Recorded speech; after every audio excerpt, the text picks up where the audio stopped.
Welcome to Section 3, RDS, DNS, and Application Services Exam Prep.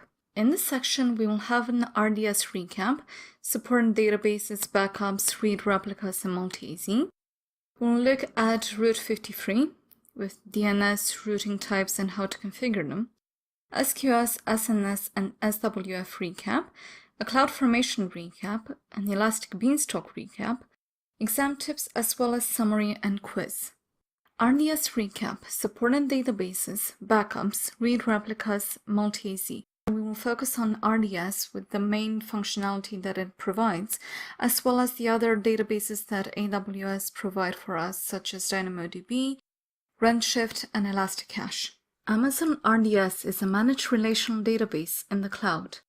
At the moment, it supports the following engines: Amazon Aurora, MySQL, MariaDB, Oracle, SQL Server, and PostgreSQL. What we need to remember is that RDS is a managed service, and thus the user will not be required to manage the operating system.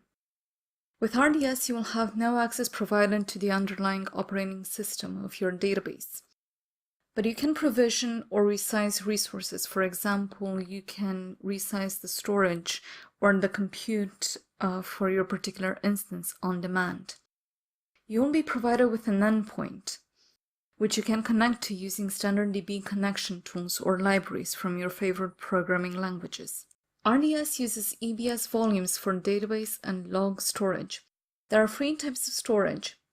The first is general purpose SSD, and this should be used for database workloads with moderate I/O requirements. Provisioned IOPS SSD should be used for high-performance OLTP workloads and to ensure fast, consistent performance. Or you can choose magnetic, which should be used for small databases with infrequently accessed data, and magnetic EBS volumes are not recommended for production databases, only for development databases. With RDS, you can get automatic minor updates. Storage capacity for your DB can be increased while maintaining the DB's availability. Increasing the compute resources available to your DB up or down will imply that your DB will be temporarily unavailable while the DB instance class is modified.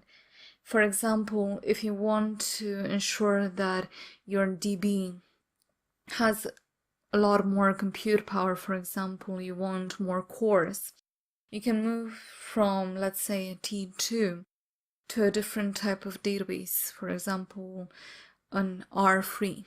So you can actually select this change to be applied immediately or within the maintenance window, which is the default behavior. If you select the change to be applied immediately, you're going to experience some downtime at the moment that you're going to choose the update, whereas with the maintenance window, you can control when these updates are going to be applied. Now let's look at multi-AZ with RDS. What this means in this example is that, let's say we have an application that has an ELB, and this ELB is going to route user requests to different EC2 instances, and these EC2 instances are going to communicate with an RDS instance. What we want to do is to ensure that if there are any failures within the availability zone where our RDS instance is deployed, or maybe on the instance itself, we don't want to have an outage that our users are going to start receiving 500 responses because our database is not available, or anything of that sort, and provide them with a bad user experience. What we want to do is to have an automated way to fail over into a different database that has the exact same data that our previous database had. And the way we do this is to ensure that our database that we launched has the multi-AZ deployment configured. And what this means is that we're going to have a synchronous replication between the data from our database in availability zone 1 to the database in availability zone 2. And if for any reason we're going to experience any downtime with our database in availability zone 1, RDS is going to automatically change the DNS to point to the database in availability zone 2 without any manual intervention. And all of the EC2 instances will then be able to communicate with the database in availability zone 2 without needing to make any changes at all. So the user is still going to be able to have their requests processed. Now let's look at read replicas. So let's say we have an application that runs an Elastic load balancer, and this load balancer routes user requests to different EC2 instances. But let's say that in our case, we have many users that do lots of reads. There are not many writes to our production database. What we want to do is to distribute the reads from our production database to multiple read replicas to ensure that our production database is not going to be throttled, or there are not going to be too many workloads added to our production database. So what we can set up is read replicas of our primary database, and in this case it means that with read replicas we can point our EC2 instances to different endpoints for each of the read replicas as well as the primary. And over here, after we have pointed them to the endpoints, each one of the EC2 instances is going to be able to communicate with its particular RDS replica or copy. And the way the read replicas get updated is via asynchronous updates from the primary.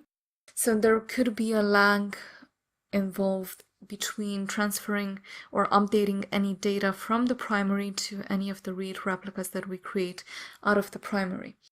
Also, with read replicas, we can create read replicas of a read replica, but what you need to remember is that that will increase latency. And as with multi-AZ deployments, we cannot use the read replicas to write to the secondary or the replica databases. With multi-AZ, we can only use it as a failover mechanism. We can't read nor write to that particular database ourselves. Only RDS can do that for us. Whereas with read replicas, we can actually specify different endpoints that our EC2 instances can use to read data from, but none of them can write to these read replicas. They can only write to the primary DB.